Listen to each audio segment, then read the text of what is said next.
All right. Welcome to the Rise Up Podcast. I'm your host, Jonah Mitchell, and on this show, I do my best to help you rise up to your potential by allowing you the understanding to get out of your own way. Stop letting life get in the way so you show up, get the results that you want, and understand how to sustain them. I appreciate you if you're taking the time to listen to this podcast for the first time, or if you're a long-time listener, I appreciate you even more because you know how much I love to talk, and so for some reason you keep coming back. But I am excited to talk about today because I talk a lot about mindset and mental health and all these things that really not many people are aware of when they're trying to lose weight, because that was something that that I struggled with. Like, I was always finding a reason to get in my own way, not only with my personal health, but just in everything in general. So learning how to get out of your own way holds a very special place in my heart. But today I wanted to talk more about my personal journey of my own weight loss and transformation um, that really put into perspective not only how to lose weight but really keep it off, as you saw in the title of this episode. And I want you to understand that most things, most problems that we have in any right, is usually because we have a faulty system. And the five things that I learned when I was losing 40 pounds, was how to really improve my system based around the goals that I wanted. Um, there's a lot of times I get asked questions outside of like clients. I was like, okay, so like if I want to lose weight, like how important is protein? Like what if I want to make food taste good? Like, you can do all those things. You just have to be aware of what needs to adjust based off what you want. There's a lot of times I'll like say like, yeah, just work on getting more protein in. Like, I like no less than this amount based off your goals. And then they're like, but like, what if I want to like make it taste good, like with some sauce or some oil or whatever? Like, you can do those things. You just have to keep in mind how this process works. What do you want to accomplish? Why do you want to accomplish? And if you're not willing to adjust your current system, then be okay with that, right? That's fine. But this is how I adjusted my system to lose the 40 pounds and not really struggle to keep it off. Like, I haven't really intentionally tracked for going on 4 years. And there, for those of you who know me, I got really, really compulsive with tracking, and so much so that I couldn't really enjoy my wedding or my honeymoon, and I did not enjoy that. So I really haven't gone back. And these five things are the reason for that. They've made it easier for me to know, hey, am I still in a good place? Am I still at a pretty? Do I still have a good structure? Am I monitoring and maintaining where I want to be? Cool. I don't need to worry about it too much. So yeah, these things are what I learned from when I was actively trying to lose weight.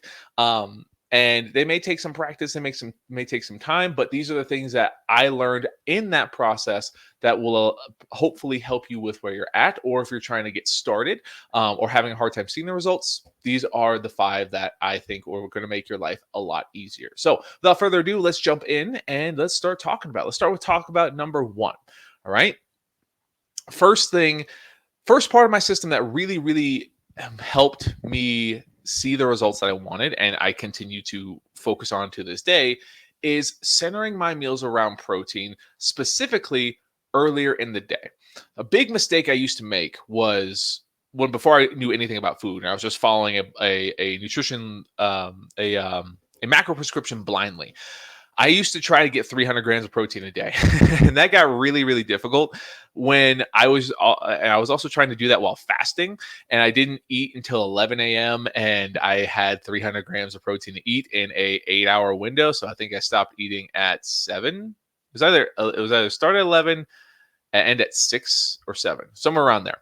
And getting that much protein in that day, in that time frame, was such a challenge. Like, I would like before shoveling protein down my throat just to get it all in, and it really sucked. And this is why I kind of moved away from fasting and just learned that, okay, I'm just going to start my day earlier. I'm going to eat breakfast at a normal time, 7 8 a.m. before I have to go and start my work, or my workout, whatever it was. And all my meals were centered and started with protein first. So if I wanted I stopped trying to get 300 grams of protein. And now I aim around 160 to 200 grams on a regular basis. Based off my size, this is relative to each person, but typically if you have a weight loss goal, you want to try to get around your goal weight in protein amounts. And then once you're consistently doing that, then you have about a 30 to 40 gram window that allows your body to still have enough protein for optimal fat loss and muscle retention, stuff like that. So that's why it's between 160 and 200, because I wanted to be around 205 ish. All right. So when I start my day with protein, I mean start it like with a good amount of protein. And my days usually starts with 50 grams. When I start my day with 50 grams of protein, the rest of the day is so much easier. And that's what I found. If I don't get at least 50 grams, actually at least it was at least 90 grams before noon, it was a very, very big challenge for me to finish and really hit my protein goals consistently. But if I got at least 90 grams, so I start my day with 50 and then I have a snack about 30 or 40, like a couple hours after I eat breakfast, the rest of the day is a lot easier for me to hit my protein goals, and I could stop eating around a decent time, so I'm not going to bed like super full. And protein is such a powerful protein was such a game changer for me.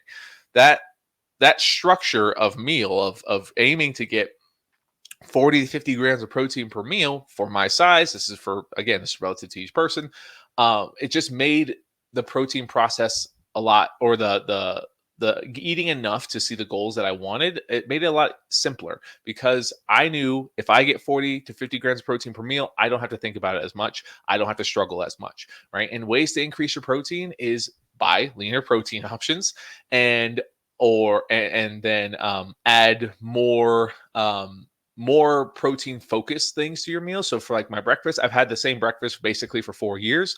I'm always adding egg whites to my eggs. Right, eggs are a are a decent source of protein, but they are primarily fat calories. So if we add extra egg whites, which I do every morning, it makes it drastically higher in protein, because egg whites are just protein. I'm not one who can just eat plain old egg whites. I need a little bit of the yolk for it to taste good. So for me, it's 2 eggs, 100 grams of egg whites, and then 4 slices of turkey bacon, and usually some sort of tortilla or oatmeal. That's usually right around 50 grams of protein every single morning. It's a great meal. I love breakfast. If I could do it, if I could eat that meal for every meal, I probably would. But again, that's part of my system. And then every other meal, whether it's breakfast, or I'm sorry, whether it's lunch or dinner, my wife and I, we know, like, start with protein, and we usually pick the leaner options. Even with red meats, we pick the leaner options because it's just easier to hit protein goals. And that doesn't mean we can't have variants. Like we'll occasionally have a date night where it's like a more fattier cut of steak. But when it comes to sustaining my goals, I prioritize the leaner stuff and build my plates around that. And getting more protein earlier in the day makes everything a lot easier. And protein makes you feel more full, helps you burn more calories, helps your body recover from your workouts. There's so many reasons to get protein other than just losing weight. All right. So moving on to number 2. This, as an athlete growing up, I always had a crazy amount of caloric burn from my movement. And surprisingly, I had a really hard time gaining weight for a long time, until I tried eating way more than I ever did. And that's where I started gaining. I gained 40 pounds for my sport. But always in the back of my mind, knowing the general trajectory of athletes and seeing like former teammates that were older than me, like years later, I knew in the back of my mind it would be very easy for me to gain weight rapidly after my sport ended. No one's forcing me to run, no one's forcing me to exercise. I would have to be the one that was going to need to motivate himself to move his body.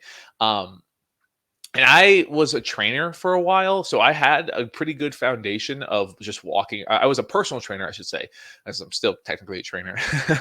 But when I was at the gym, I was usually walking a lot. But before I was like before I had a very full schedule of clients, a lot of days were spent with me sitting behind a computer. And especially now, I'm sitting behind a computer more often than not.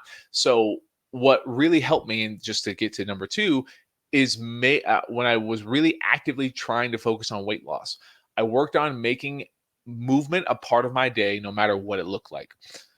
It's honestly a big reason why I wanted a husky. Like I've always wanted a husky growing up because of the movie Snow Dogs, but I also knew how crazy energized they were. So like as I was getting ready to finish my football career, I really wanted a dog because I I would have another excuse to stay active. So you know, if you weren't aware, Blue was a happy little accident, a surprise graduation gift that I was not prepared to have, but became a part of my routine anyway. So that's also a little blessing in disguise. But even if I didn't have Blue, I wanted to find ways to move that would just make movement a part of my day. And I tell people like it doesn't have to be super structured all the time. It doesn't have to be just like you only do cardio for your workouts. Like if you can get a lot more movement than you really think when you are looking for it. And ways that I would try and incorporate more movement was parking further away at the grocery store. Yeah, it's a bit inconvenient, but think if you have to walk further in and then you have to walk further out after you walk throughout the grocery store to get your stuff that's all compounding and adding up. I intentionally tried to use the stairs on a different part of my house, or yeah, different. I tried to use the stairs whenever I had to use the restroom, or if I'm at a building that I'm at a work event or something like that. I try to use the farther bathroom as often as I could. Again, if it was convenient, or if it was convenient to the situation, because then I'm compounding that movement. I'm making it part of my day. I wanted to. I learned that walking helps with digestion. So when I was eating like super crazy amounts of protein, I was trying to move for at least 5 to 15 minutes after every meal to just help my stomach settle and help my stomach digest a little bit. So that like compounded 3 times a day was an additional like anywhere from 15 to 45 minutes of extra movement. I would also like if I was short at the end of the day, I would take Blue for a little bit extra further distance on our walks. Or if it was really really cold outside and I did not want to go out there, I had a treadmill at the time, but if I didn't, I would have bought a walking pad, and a couple of my clients have those. So anyway, the goal is to just find opportunities to increase your daily movement. And for those of us who aren't aware, like moving throughout the day can take up more burned calories than our workouts could take in a day. And like that doesn't mean your workouts aren't important, but like our fitness trackers, they tell us we burn like 800,000 calories. That's awesome. Like that's great that you're working hard, but it doesn't those things aren't always accurate, and you're not burning as much as you think, unfortunately. But with daily movement, you can burn up to upwards of 30 to 40% if you're like really, really like getting up there with step counts. But like 20 to 30% usually is the baseline of overall calories burned in a day. And it's not a big tax and stress on your body. And there's multiple ways to do it than just, hopping on a treadmill. Like any chance to move a little bit more, you can end up burning way more calories than you think. And this is what is a big part of my day to day, especially now that I work at a desk. Like I work from home and I'm talking to people for hours on end, and it is I have a very sedentary job. And if I had no idea how to find more movement, I know I would struggle. So it's just finding those little things, right? Intentionally taking the stairs, finding any reason to increase the distance you have to walk, right? And just making those intentional movements will compound a lot. To simplify it, like I aimed for at least 8 to 12K steps a day. That was something that really, really helped me keep rolling in the right direction. So that ultimately I was always finding a reason to move. I used to track my steps religiously. I don't do that anymore, but that was so I could build up awareness of, oh, this is what will allow me to get 8,000 steps. This is what allows me to get 10,000. This is what allows me to get 12,000. So then I can justify, okay, this is how I can continue this process without these tools. All right. So number 2, intentional movement, making movement a part of your day, to the best of your ability. Keep it simple. Don't overwhelm yourself. If you're not there yet, that's okay, right? Work yourself up by just finding and practicing ways to increase your movement more often. And I promise you'll enjoy it a lot more than you think you will. All right. So that leads me to number 3. And this we're going to keep in the movement aspect as well. Our lives can get very busy. Our lives can get overwhelming, and it can be very easy to put ourselves on the back burner. So when it comes to understanding a system for yourself and making sure you don't forget that, hey, my time, I need to make time for me too.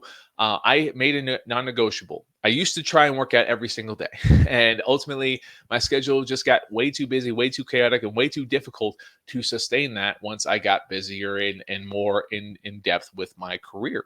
Um, and that standard, that system was no longer going to fit what I had going on in my life. But something that did would be was making a boundary, making a line that I would always try and work out at least 2 to 3 times a week. Ideally, three. Like if I'm working out 3 days a week, I am solid. I am in a great place for when it comes to structure. That gives me wiggle room to add more if I want to, if I have extra time. But if I have at least 2 to 3 every single week, no matter what's going on, I'm reminding myself I still can make the time for me. And it doesn't have to be a full hour. It doesn't have to be something super crazy intense. It just has to be something, and a big part of sustaining goals is just learning how to continue showing up consistently over and over and over again, even if it doesn't work out the way that we think it's supposed to. Like a lot of our lives are changing as we evolve, as we get older, and we won't have as much time, we won't have as much energy as we used to, and that's not a bad thing. It's just, hey, if I can start with a floor, right? If I like that's really what I want you to understand, establishing a floor of I will at least get this much done no matter what's going on. That's reasonable, right? Because we can say, oh, I'm always going to get at least 5 days of workouts in. Like that's fine. If you can do that, if you have the time, energy, do that. But I want you to lower the barrier entry because that's what's made it very easy for me. Because if I was always striving for a crazy high amount and I didn't fulfill on that, I would feel like a failed. Like I only got 4 out of the 5 that I said I was supposed to do. So that's not good enough. But I don't like feeling like that. I don't like feeling like I because I fail, I need to punish myself and work harder the next week. Like if I know all I gotta do is 2 to 3, it leaves more room for me to increase more if I want to. If I have the time, there's no pressure. And that allows me to keep showing up on a consistent basis. And it's really easy for me to show up when I don't want to go, when I really, really just have like I'm overwhelmed, I'm stressed, and I just really like there's more days I don't want to go to the gym than there are days that I really do want to go to the gym. And so when I know in the back of my head, all I got to do is show up at least 3 times a week. Again, that's takes the pressure off in that time where I'm stressed, where I'm overwhelmed or whatever. I just show up to whatever capacity that is. If I have the energy to push, I'll push. If I don't have to. I just got to show up and make it a priority. This is my system. This is part of me. Just like I make time to pay my bills, I make time to show up for work, I make time to show up for my family, whatever it is, I will make time for me. And this is what we're trying to do. And this is what this is what helped me make sure that as I was pursuing my goal, I was also keeping in mind how I wanted to sustain these goals. And now I show up at least 2 to 3 times a week, no matter what, right? Holiday, travel, whatever it is, I know I'm going to show up to the best of my ability in those 2 3 days. If I get more, that's just a bonus and I love it and it's great. It can change over time, right? But this is where I start. This is my floor. This is my system that helps me show up no matter what. The most important thing to seeing results is showing up. And the most important to keeping results is continuing to show up, even when it's boring, even when it's difficult, even when it's challenging. All right. So having that boundary, having that floor of at least I will do this when it comes to my workouts, and that is ultimately what's going to keep you in the game longer. And that's really what we want here. The system to keep you in the game so that you keep showing up, you keep seeing the results, and you keep feeling the results. Because I feel better when I exercise. I feel better when I feed my body appropriately. I feel better when I move my body more often throughout the day. It helps. All these things help me feel better, and that's what keeps my activity up and higher. And that's what keeps my calories from going overboard. So I start regaining weight. And this is again part of the system that ultimately helps us see and keep our results. So I think that one's pretty self-explanatory. Number 4 is probably going to be maybe not as self-explanatory as I think, but number 4, I actually this I felt this one yesterday. So number 4 is making sure I'm drinking enough water.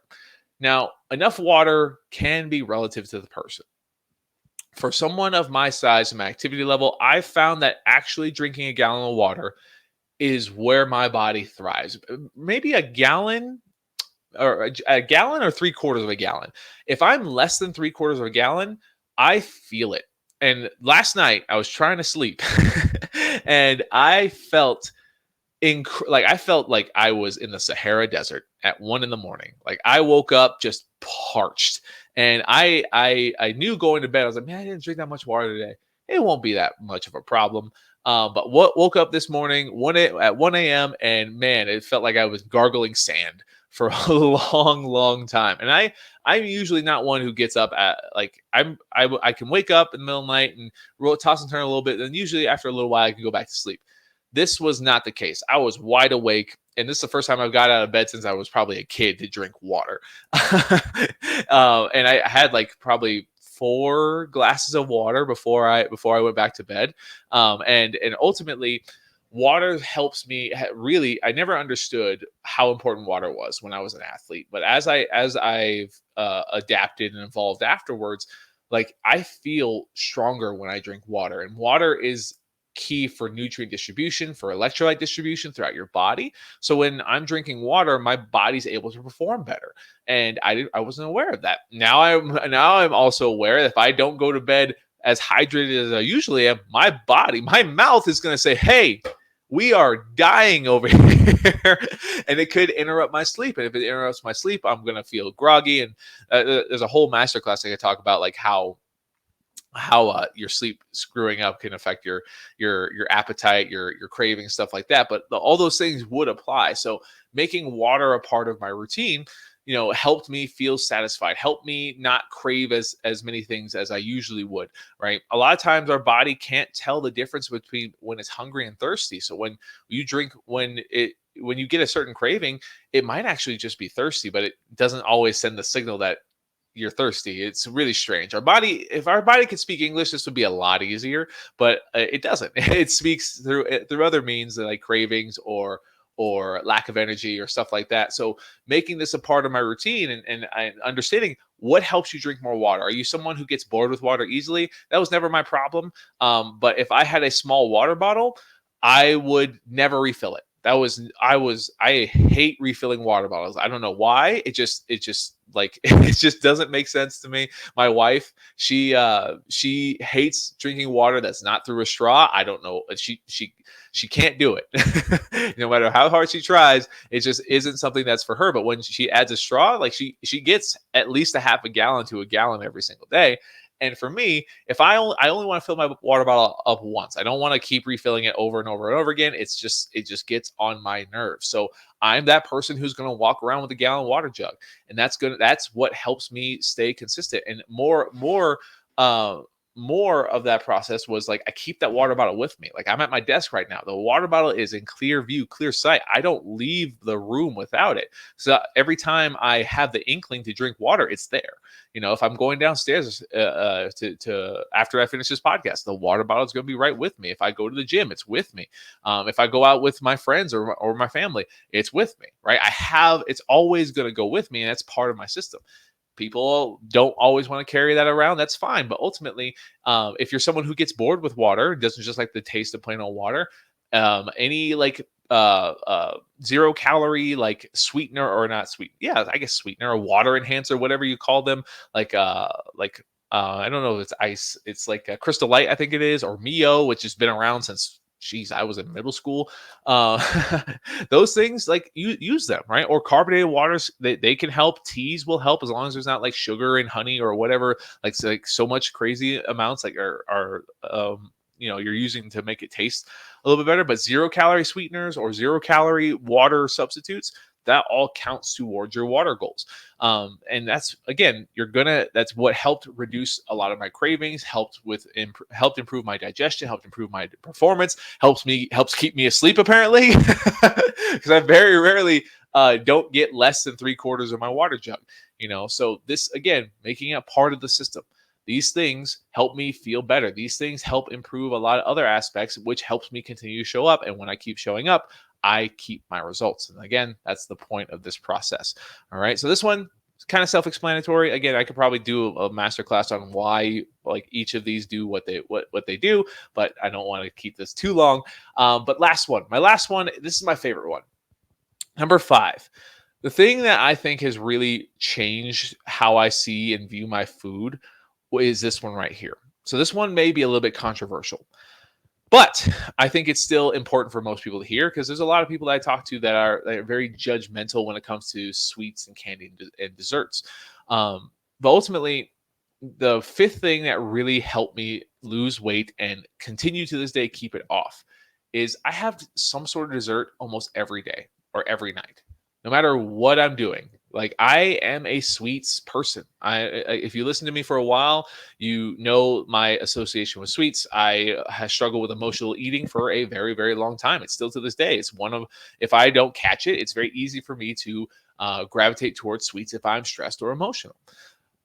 But allowing myself to have dessert every single day when I was actively trying to lose weight, and still to this day, I have something relatively close to dessert on a regular basis. It's completely changed the way that I look at the food because because I allow myself to have it. There's no reason I ever think negatively about having it in my diet anymore because I've seen the results. And there's a lot of people out there that I know could have an issue with that. They're like, I can't control myself around it, but that's again, totally get that.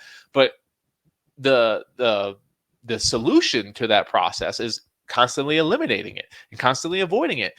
There's a funny thing that our brain does when we can't have something or we think we can't have something, and all it does is think about it. So when we finally break the seal and we have the thing that we think we can't have, well, now our subconscious childlike tendencies take over. And then we get to the point where we're over consuming in a way that's really hard for us to stick with our goals.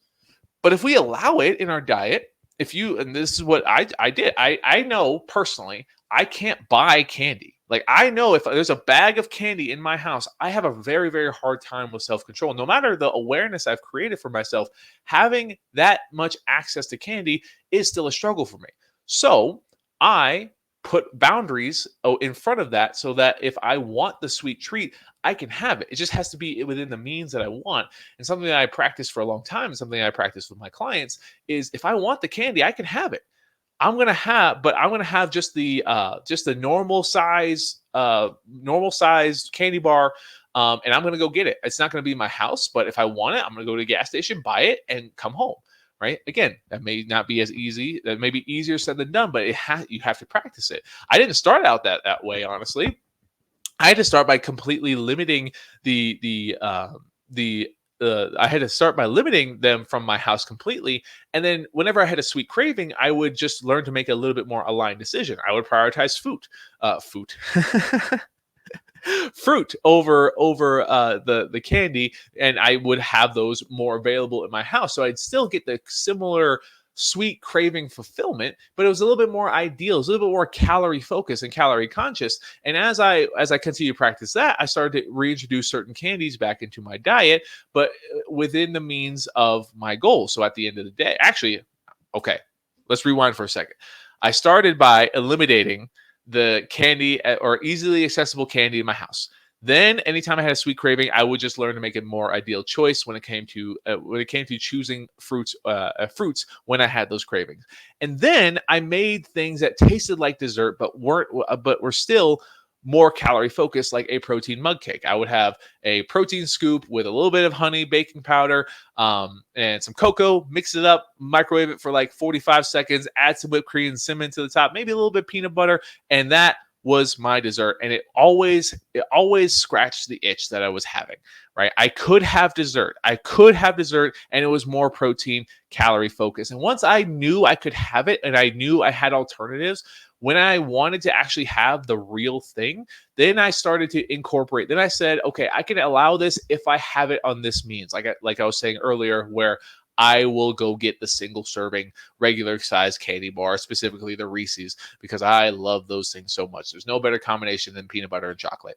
Um, and again, I could have it. But if the current relationship, the current system that I had with it, the current structure that was in place, ultimately was not aligned with the goals that I wanted.